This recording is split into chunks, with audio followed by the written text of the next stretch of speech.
matami movement toribase yam mature oiba aduga khoi yamna phajana mong tana organize toraba aduga yamna visionary oiba aduga khoi na karai de hora karai de loisan ga dori buno haiba chapchana mudugi understanding amsu mudugi perception du clear oiba that kind of movement che khoi mathau ta ba leibra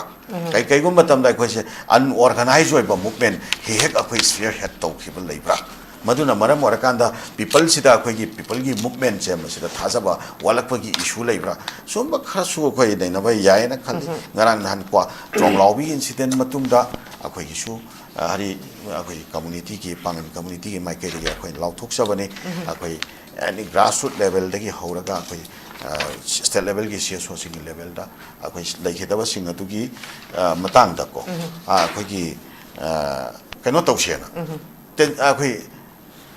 movement share tawsi initiate tawsena akhoi dum haijabani adubu laibak thiba haikatra akhoi marak sida akhoi trong lobby gi incident matungda kwakta gi incident khara lai yes adu marak se akhoi gi ngarang nahan ko akhoi gi kwakta da pusalla aba pochi kwakta si surachanpur ga tainaba buffer zone area da leibani na moisi yam victim oireba kano degi mahoksa lan matamda asomde kapsalakwa nomai maruna su pandana misi mina so myam yaurimi ko masjid taga kaiba toiba myam su yaurimni adi mathakta ma khoise victim myam oirimne ba asopan su yaurimni ko aduda asomdagi pusalakwa potu kwakta yoraga kwakta degi atopod puthokiba land karbar toba kharan puthokiba gi issue leire na moina signal leitaragadi kwakta gi leiriba CSO singduga phamin naraga adagi moigi leiriba leader singlo phamin naraga kwakta gi tainaba area tuda blockade tu taunana ba lepo ba adu check tawra ba aduna tabi kwakta du pot changhal loena somda blockade tawsaladi movement ne haraga kwakta du sara helana na bagi movement du somda tawkhaladi adi krai di yaga doino ba ada sugum basira social media ada su understanding kaim laiti pangang ang nei bako adu madugi sapsaba wahi bata madugi sapsaba tori jingdo hausi sensitive boy bani angang leita bagi nuai ta bagi kari ki pen meam leringai sida haloina akhoi share su tongning de loina su haining de se adu movement tori ba chali nau sing na su akhoi masel ge mrakta movement je karam direction da chali mo kana ge against the tori mo kana da tongjan ba tori mo kari result la kare kitang di yang min na bai mathok ta le na loina maksi subsan jarakanda ari na thamjaning bati akhoi new generation gi anauba political initiative ama political involvement ama along with civil society organizations sing anauba dimension ama loina na expert sing myam chin involved toba that kind of anauba political journey ama koi manipur sel lakpa aduga constitution na piba constitution gi parameter da ngasai osa pramandan tak piba du maina ngasai se yauri ba provision sing che chap chana act toba ngamba that kind of political circumstance ama momentum ama manipur da jaurak pase sima thau tabalai madugi da ta khoi gi myam na mit pang thok pa darkar leibra Jalal hojik si kuigi anau boleh ngakti nate anau leader se lak pada miyam na expectation di am na tawi adubu expectation si kari hai ni kuigi hoi lambi khara semba aduga hanagi CM na chatpa ngam da bajiri chatpa adudagi kuigi kampokpi phawraga senapati chatpa hojik tengnopal churachanpur chatkani haibagi mahaki plan leire haibagi leiri simak na di mahang na chatli be thabak thorong ding maksi peace initiate tawbani peace building ni hai na di hai ri ba adumak pu hai ri basina peace pora abra habadi akoi ngasi bo porak tri ba adugi mathakta jiri chatli du mana security ga loine na chatpagi chatpa ya bane ba sujata chatke ai chatke ya gadra ba si oi tar ga di mahang na jiri chatpadugi wahan thoksin leiri brasini Kampokpi phawraga senapati chatpagi wahan thoksil leiri braba free movement leitaba mafamda chief minister amana security puraga chatpadudi madi magi security mayam duga chatpane ba adui targadi mana peace initiate tawbani peace building gi damakta chatli ne habidugi athraji karai de thoi ge sine boza ma khak chatpa yarga miyam chatpa yadradi karai de peace no ba jiri chalu halapada natro tronglaw bi tawri se shida kari haidu no ja peace harga peace ki namada peace se dum thugai rabra haibagi masi haraga sum ko oja yam kanan ba oina thokadra man badi mami di ai khakta na ngang banate mi pung khoding mangna peace ki namada ꯄꯤꯁꯤ ꯑꯗꯨꯝ ꯀꯥꯏꯅꯕꯁꯦ ꯇꯧꯔꯕ꯭ꯔꯥ ꯍꯥꯏꯕꯒꯤ ꯋꯥꯍꯪꯁꯤ ꯃꯤꯌꯥꯝꯅ ꯍꯪꯉꯤꯕꯅꯦꯕ ꯑꯣꯖꯥ ꯀꯔꯤ ꯀꯃꯥꯏꯅ ꯊꯝꯕꯤꯅꯤꯡꯉꯦ ꯑꯣꯖꯥꯒꯤ point of ꯚ꯭ꯌꯨꯗ ꯌꯥꯝ ꯆꯨꯝꯃꯤ ꯑꯩꯈꯣꯏꯒꯤ ꯁ꯭ꯇꯦꯠꯁꯤꯗ ꯍꯧꯈꯤꯕ ꯆꯍꯤ ꯅꯤꯌꯔꯂꯤ ꯑꯍꯨꯝꯒꯨꯝꯕ ꯑꯩꯈꯣꯏ ꯁ꯭ꯇꯦꯠꯁꯤ ꯇꯔꯃꯣꯏꯜꯗ ꯂꯩꯔꯦ ꯑꯩꯈꯣꯏ 2023ꯒꯤ ꯃꯦꯒꯤ ꯇꯥꯡ 3ꯗꯒꯤ ꯂꯥꯛꯈꯤꯕ ꯑꯩꯈꯣꯏꯒꯤ ꯍꯤꯡꯁꯥ ꯌꯥꯎꯕ ꯑꯗꯨꯝꯕ ꯑꯩꯈꯣꯏ ꯇꯔꯃꯣꯏꯜꯁꯤꯅ ꯑꯩꯈꯣꯏ ꯀꯟꯐ꯭ꯂꯤꯛꯁꯤꯅ ꯃꯔꯝ ꯑꯣꯏꯔꯀꯥꯟꯗ ꯑꯩꯈꯣꯏ ꯁ꯭ꯇꯦꯠꯁꯤꯗ ꯂꯩꯔꯤꯕ ꯃꯤꯌꯥꯝꯁꯤ ꯑꯩꯈꯣꯏ ꯇꯣꯉꯥꯟ ꯇꯣꯉꯥꯟꯕ ꯍꯤꯔꯝ ꯀꯌꯥ ꯑꯃꯗ ꯑꯩꯈꯣꯏꯁꯦ ꯍꯥꯏꯅꯤꯡꯉꯥꯏ ꯂꯩꯇꯅ ꯁꯣꯛꯊꯈ꯭ꯔꯕ ꯍꯥꯏꯇꯥꯔꯦꯀꯣ ꯃꯔꯨꯑꯣꯏꯅ ꯏꯀꯣꯅꯣꯃꯤꯗ ꯑꯗꯨꯒ ꯃꯔꯨꯑꯣꯏꯅ ꯑꯩꯈꯣꯏꯒꯤ ꯁꯣꯁꯤꯌꯦꯜ ꯑꯩꯈꯣꯏ ꯀꯩꯅꯣꯗ ꯍꯥꯔꯃꯣꯅꯤꯗ ꯑꯗꯨꯒ ꯑꯩꯈꯣꯏꯒꯤ ꯃꯌꯥꯝꯁꯤꯒꯤ ꯑꯩꯈꯣꯏ ꯄꯤꯁꯐꯨꯜ ꯂꯥꯏꯚꯂꯤꯍꯨꯗꯇ ꯑꯗꯨꯒ ꯑꯩꯈꯣꯏ ꯁꯤꯗꯩꯁꯤꯗ ꯂꯩꯔꯤꯕ ꯏꯖꯨꯀꯦꯁꯟ ꯁꯦꯛꯇꯔꯗ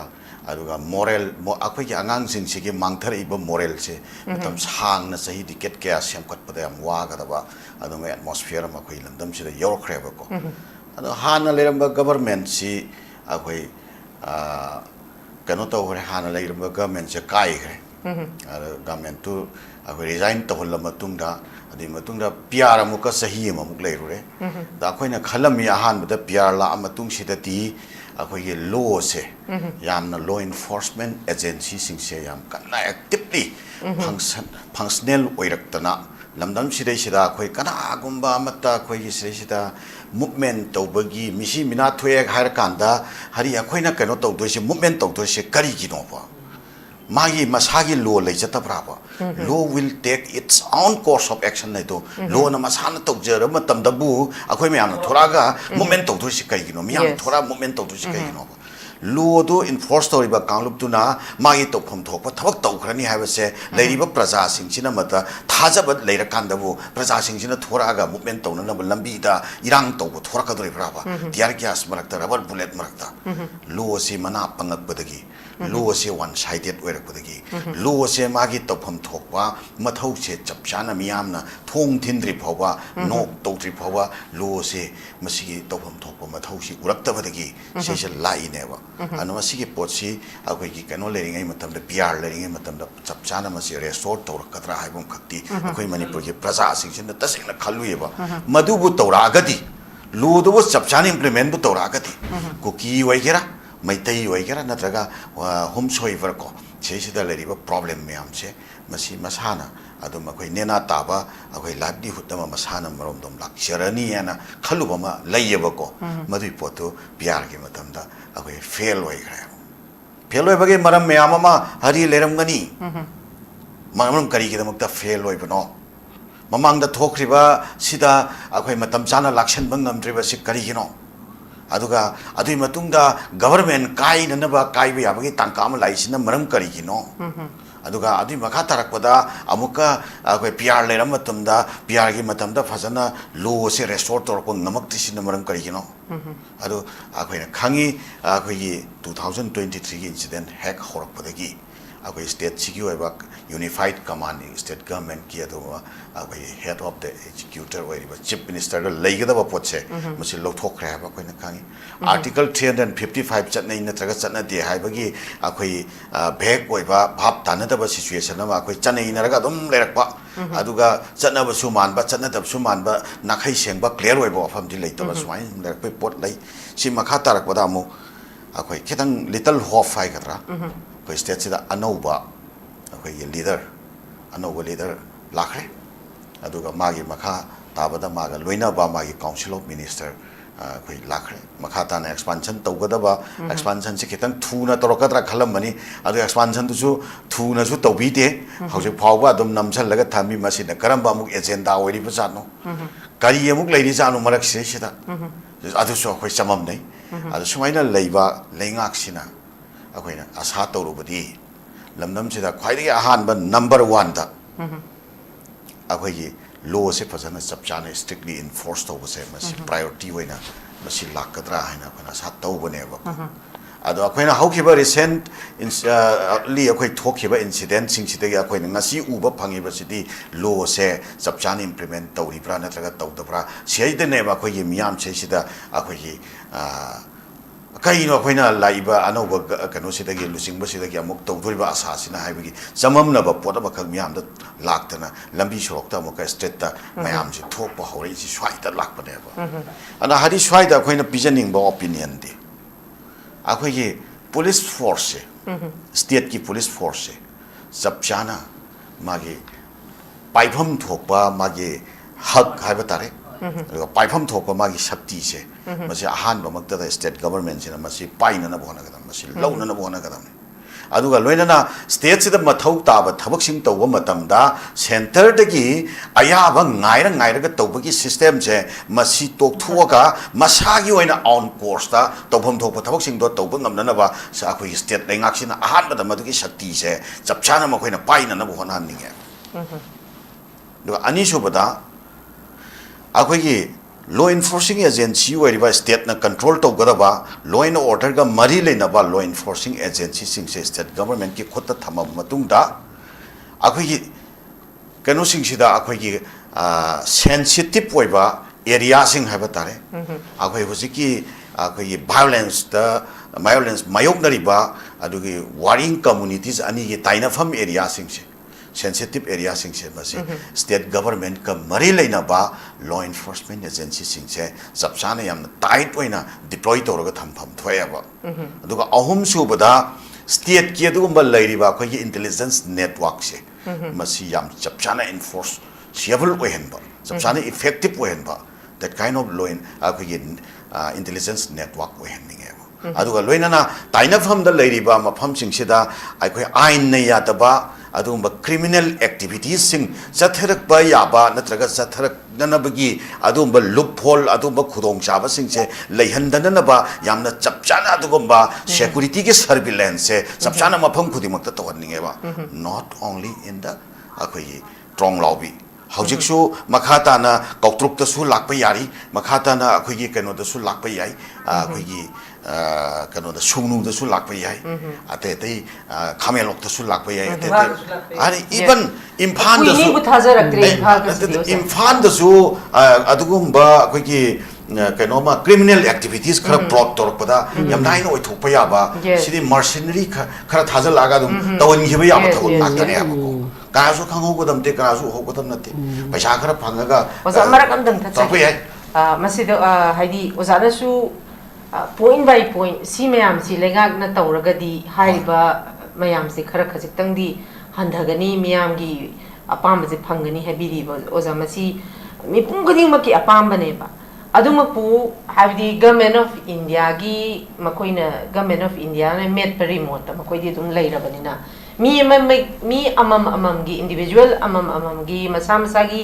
miyam na thagali ba as a representative ne haina thagati ba du da makoi gi political will haida no ja amal leidana chi will je you pokre boza leidre ba leidre bani na oza na phane am hire su su ta na phane am hire su any xyz na phane am hire su hong kani thaja deba only masida hong ka do si regime ma pura haubadagi from top to bottom regime ma change tawra kandaga hong ka ta habagi asadi le adu hong ka do si su miyam hong andoi ni ko miyam si su amu politicize tok sala pogi ba mi ne ba oza ta sala je oza duna akhoi si maning mamang kari hai kabu kai roiba naning na pang namang hotrongo na tule ma kang pho kai to adu gi phibam ne boza ta sala je oza na hybrid ba mayam do akhoi miyam ko pa me ba adu political will laitram ni na kana na no ba tor ka do si oza ma khata bi ado ziki hari hai gi ziki hari na zik thambiri ba point do adi matang da so khoi gi atai khoi neighboring countries sing da thoki ba khoi revolution nai tare aduga mari leina ba example khar soi ten na pusan jaram ge ado maru oina sumaina law enforcing agency sing se chapchana tight in hand da lengak sina thamakanda mafam khuding makta law gi tofam thokpa mathau sing se tau taragati akhoi sesira leiba pamda ba miyam da nungnang ba pen da ba leiba miyam se masima number 1 masi khitang masima thajaba hanjalakpada miyam da security gi oiba trust sama hanjalakpa se mase number 1 priority ne ba lengak sina na ani shubada akhoi state sigi miyam sidai tongan ba section of people sing marakta hari misunderstanding leinara iba aduga even khana chaina bagi tangkat yaurakri sigi maru oiba factor si akhoi gi population gi matang da leiriba bab tanada ba issue si natra ba Madumagna illegal migrants laire natragana laitri haibsa akoina Sabchana madu akoida media trial when akoina justify to we wadi natiko. Ado miyamgi notion da miyamgi understanding da illegal migrant issue si laire haiba ma akoy achobas akoy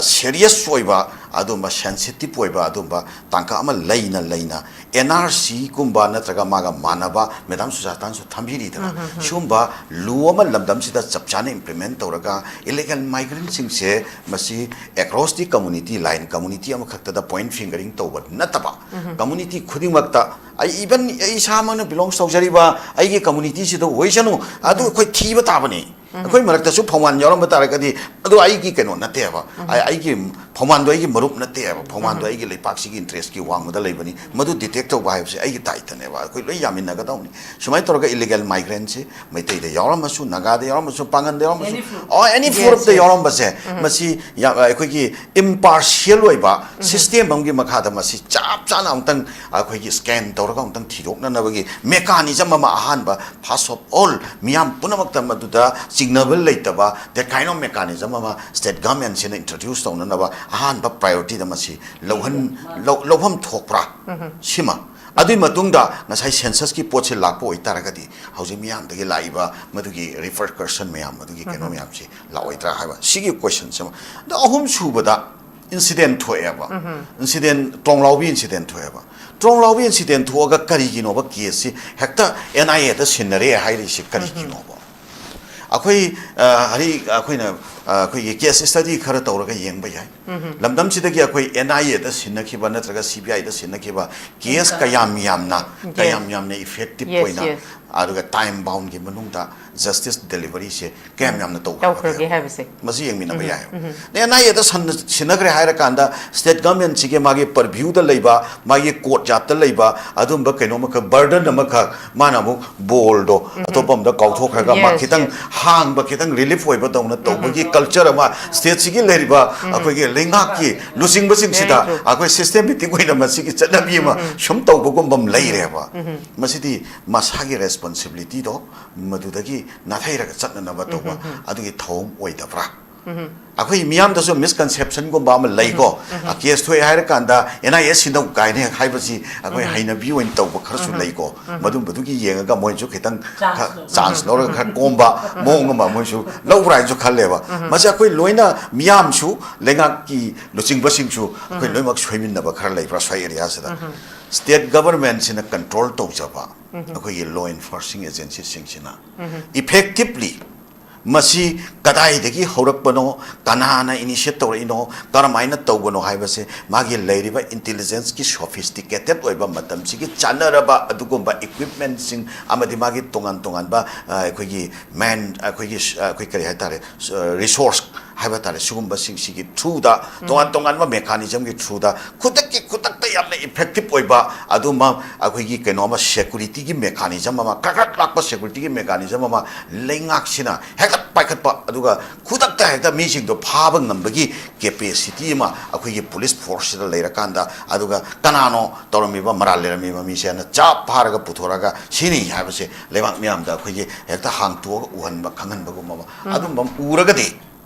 matung tarakpada misi mina thoyen harakanda akoi state police na tawham thokpa hari tawjagrani tawjagra tabtuda akoi na sorok thokta lang odur se kai tawbaino haiba gumba mindset miam da laga maduna maram orekanda khoi tapthaba ingthabagi state sigil leriba lengak ta thajabagi poche restoration ama sumaina lakadra haina khanbani adugi pochi da khwaidagi ahan bada lengak sigi priority ni haina khoi na lojabase magi leriba police force matam siga chanaba effective oiba any incident chapchaba security measures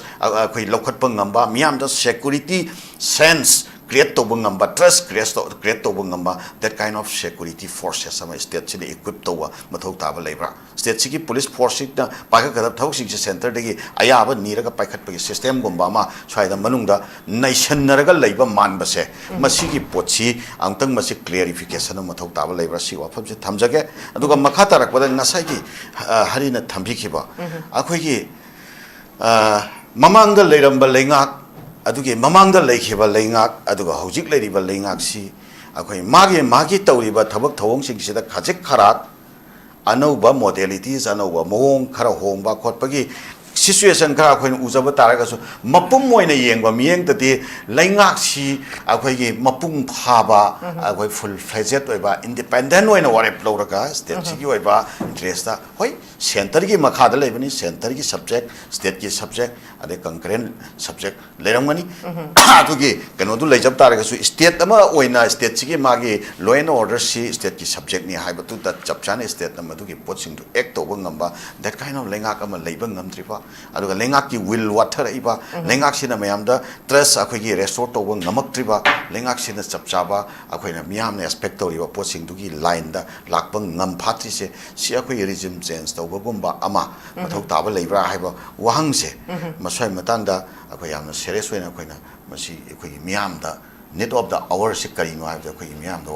wahan khan bitan za tu akhoi longina se na thamjake maruaina Nepal haiba lepak se da phana kuire moigi hana leramba monarchy system do madu muthalaga amu moigi monarchy du taki amuka makhoi gi democracy la ena haiba ahanba monarchy ga democracy ga punba monarchy plus parliamentary democracy adu punba lenga am leramba adu amuka total parliamentary system of government amuk lakpo monarchy total abolish to khiba adu dagi su makha tarak pada moi problem ji solve to kraba corruption unemployment price rise adagi akhoi tongan ba crime myamum kha moi state ra lakpa moi gi foreign policy se totally suffocated oiba mi gi dominance foreign policy chalak pasina mara kanda moi gi akhoi zen ji gi movement laktana hauji akhoi sahi yang khai ma thoi suba akhoi gi mioi amana khwai dagi oldest minister oiri moi gi hauji ki leri basida no mai magi tongan ba expert field sing da law gi expert adagi te academician gi sing gi expert medical gi expert sing se chana ba portfolio se piraga government pai gi pot lai masa ma ki photo akhoi gi kano da thetpa yaroi kholna adagi mai gi primary education power free ado mai minister mla da gi singa bureaucrat mayam gi masa ma su government gi school da tamanga sam ahong wa ma lai dana shuma makhan gi ahong basi akhoi kano da di Bangladesh tadi moi su regime this change to khiba ado Bangladesh ki na moi ki awami lik khak thupchalaga aduga anoba kano ma akhoi BNP go mana pairak pai pol lai sumaina leiba sing se akhoi yam kupna akhoi political analyst kangu sing social thinker sing akhoi lamdam se leiba academician sing legal expert sing mayam se akhoi kok sum chanraga akhoi manipur future se India gi adugomba lenga ki constitution gi fivan nungsida akhoi gi manipur se akhoi gi sira leiminariba multi ethnic communities me am se khatna chaina tabada magi leriba right and the privilege sing se lanna akhoi art hanaraga akhoi mesen khatna bagi system se leitaba aduga manipur gi national interest se phajana chapchana ngaknaraga akhoi me am phajana sana chinane hingmin ba yaba anoba manipur ma kamaina leiba yagatage haibasigi wakhal faring se akhoi me am se wakhal chapchana thaminaraga akhoi gi leriba political system se masai sida somewhat anoba adumba system ama anoba kenoma akhoi environment nama purakna no political environment lama purakna na bagi wakhalon do madu akhoi gi miyam gi marakta gi yamne effective oiba mongda akhoi lakpagi tangai fadaba leibra masigi question se thamjage ado hojik leiriba lengak sidagi somewhat akhoina expect tawjaba hairagati police force se mathok chapchana tawhani natragadi ngarangi trong lawbi gi incident se masimak kana ye soibano haitaragati madaida satliba akhoi gari ahum da tonga chatliba NIA gi team ni haigera haibra nataga Assam Rifle gi ni haibra my identity kari no haibse na kai seng na clear oi daba atu dagi haujiki sensitive oi ba issue sida miyam da lariba suspicion miyam da lariba nena ta da bo khalon doida my identity fazana prop tawtragati problem create tor pata bana yes adu mafam da mana sakki haiba taragati security do adu gi security tu ga loina chatpa matik charibra dongi ba mi singse kanano haina hangakpa matamda identity proof fazana pi ragadi problem lakani la oi habse moi hana khanbam thok tawra adu problem create torisi kanano haiba matamda chaliba kangbu to ne problem create torisi adugi mathakta nakhoi fazana leiba situation se session noi problem se create tawdana na ba noi thabak tawramba ngamdriba karigino nangi na thauda fazana section na tawdabagi ne moi ge mathakta kanogi lenga ki mai kai di wang hangba ain gi makhoi chapchaba dis action lokhatpa adugi mahuta mokoi chali do mokoi chali do chumi akhoi miyam chena misconception dagi tawjabane na justify tawbagum bagi statement se akhoi lusing wasing mai kai ri lak pataragadi madu achumba statement oiroi aduga akhoi miyam gi thamoi da so pending ai oi statement oiroi ha wa pham se soina aham phis thamsai thank you very much thaga chariuza andalak jage oza hojik si akhoi gi representative singi roles and responsibilities se yam chawe chauraga su makoi responsibility se sidagi na thairaga chatpagi achauba mamini ko khoina hojik uri se adumak bu hojik se miyam na su dum pambasi pulap regime ma change so sidi pame ba adubu nahasing na songang na bada khoina tajabani ko movement na ma hawru bada nepal gi genji gi movement na ma tawbada thawai mamal yang ra thawai kaya mamangi thawai mang bagi mahutta naha young and dynamic naha oiba politician me ama tholagadi manipur gi laiba issue si masi awonba ma lakani haba di naha sing su amme boza adumak pu makoina thammi be statement je oza matam kidang di changani ba aidi hojik je kanna nari bani na thuba matam da layeng bam di changi dana oza aduna hojik ki present situation present scenario chida akoi gi manipur government ki responsibility aduga miyam na makoi da kari expectation thammi habsi matang da oza jalan kari kamai thammi ni hojik akoi manipur gi hojik anauba laingak haibadi chumde leader anauba leader haigadabni haiba wafam na chingba metham susatan su thambi khirna ko ado anauba leader sige makhada lariba anauba hojiki trend se laingak sige trend se haiba tare ko masi akhoi mamang da akhoi da lai khiba akhoi ki samasya sing se problem sing se masi amuk hana repeat tawna ba adui lambi da chattaragadi hanagi dagi anauba changes kaisu law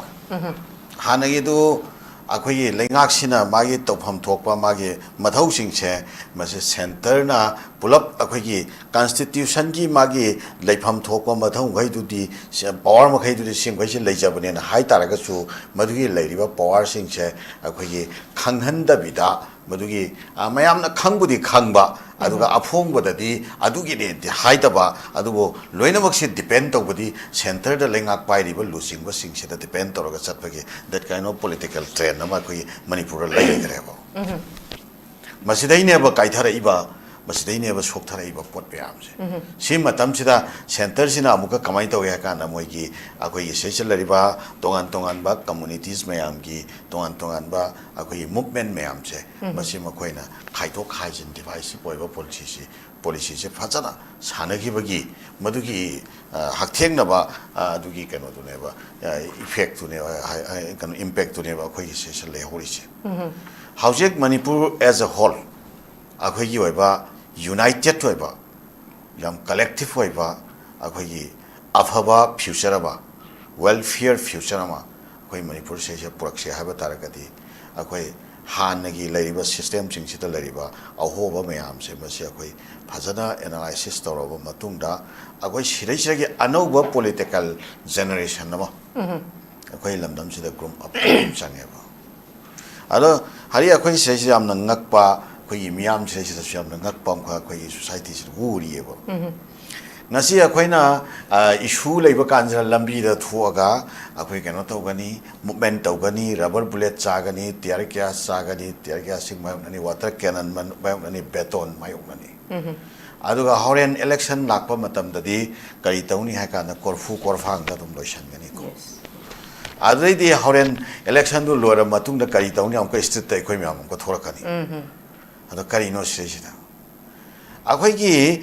miyam se masina akoi gi asengba akoi gi khunai sira akoi na tawhanni ba thabak sing se tawgadaba mihut sing se akoi na puthokpa ngamdri je kari no sini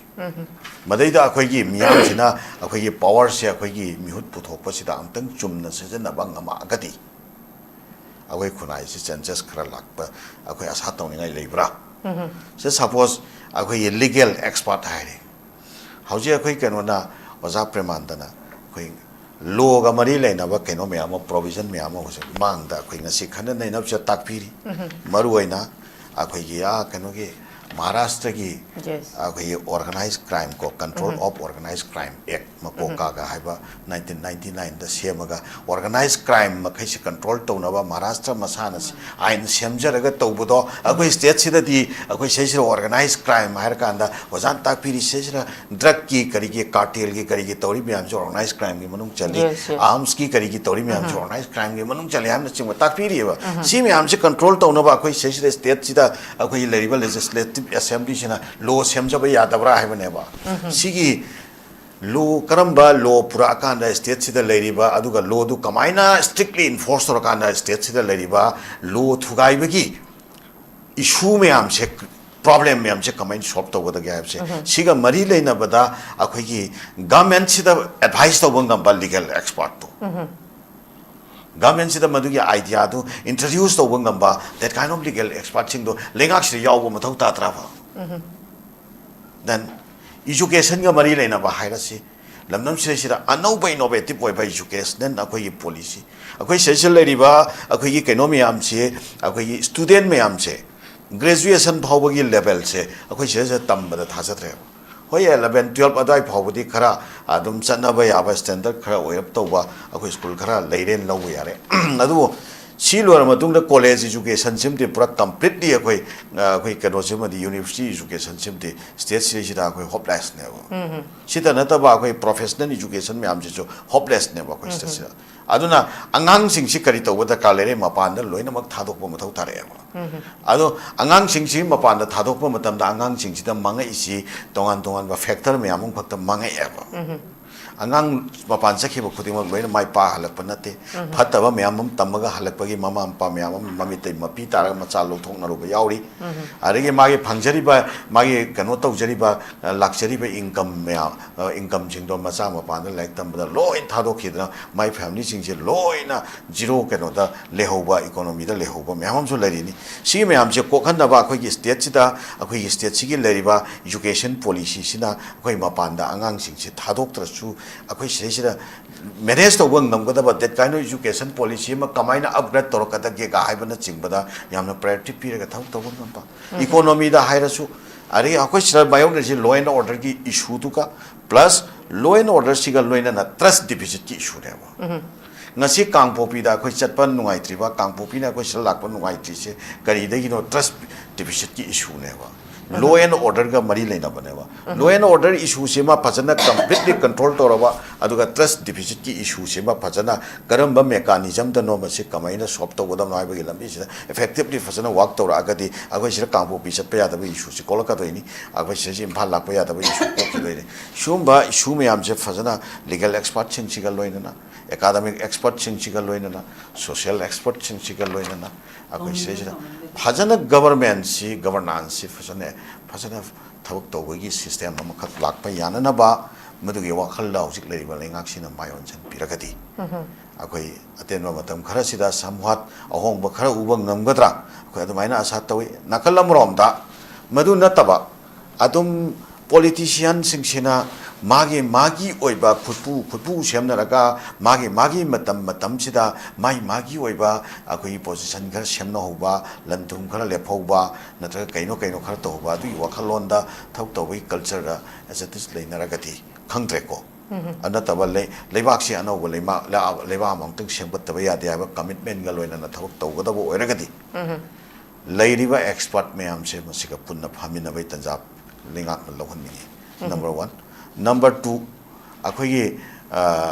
leiriba lamdam sida leiriba akhoi issue sing sida kamai toragati phagadage kamai toraga phagadage na akhoi ngasi media da khangde amada khangde ngangnariba hainariba neinariba sira concern wariba mayam se phajana amtang tongan ba mafam da platform da phamin naraga akhoi leiriba mindset sing interaction tawagi tanja pibi rakanda madugi interaction tawnabada leiriba idea mayam do lengak sina phajana acknowledge tawbirakanda makoina paikhat kadaba Thoudok thoram sing ado porom pomit yathok piraga madagi Thoudok sanction biba leiragati khara ahong ba lakatra ada ahom subada akhoi ki leiriba akhoi tongan ba social sector da leiriba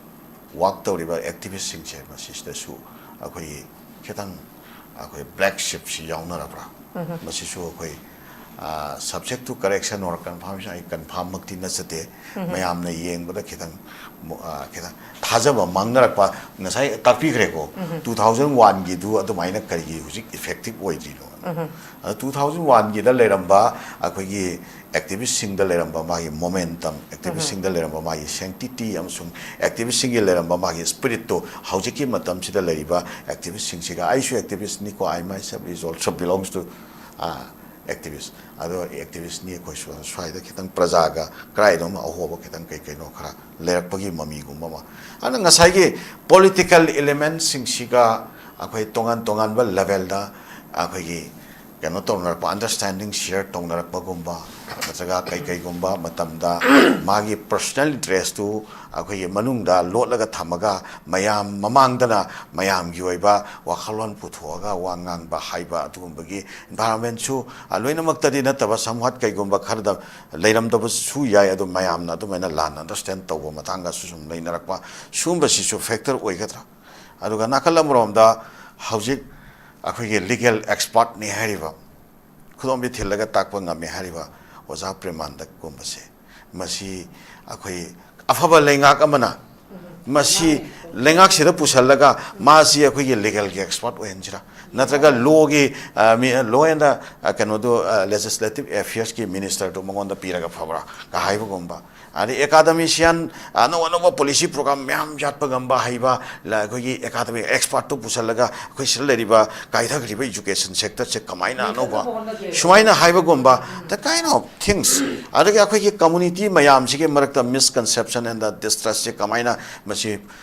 soft over yagani aturagati community wise gi leriba akhoi keno singsi akhoi leadership singsi akhoi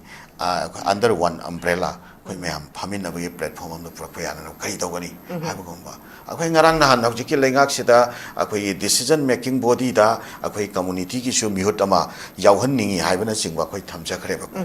adoma sigum ba si yauhau da batare gadi magi ngasai decision making body da akhoi ki hak tu yaudravani akhoi gi oiba grievances akhoi gi oiba concern do lengak tu da akhoi kanana pukhat pi gani kanana haibi gani habi issue lengak tu thajaba thamba ngamdabagi issue mayam lera kadoi ne ba for example akhoi movement bu tawi harasi matam gi movement tauri base yam mature oiba aduga akhoi yamna fajana mowong tana organize tawraba aduga yamna visionary oiba aduga akhoi na karai de hora karai de loisan ga dori buno haiba chapchana mudugi understanding amsu mudugi perception du clear oiba that kind of movement che akhoi mathau ta ba leibra kai gum matam da akhoi se unorganized oiba movement he hek akhoi sphere head taw khibal leibra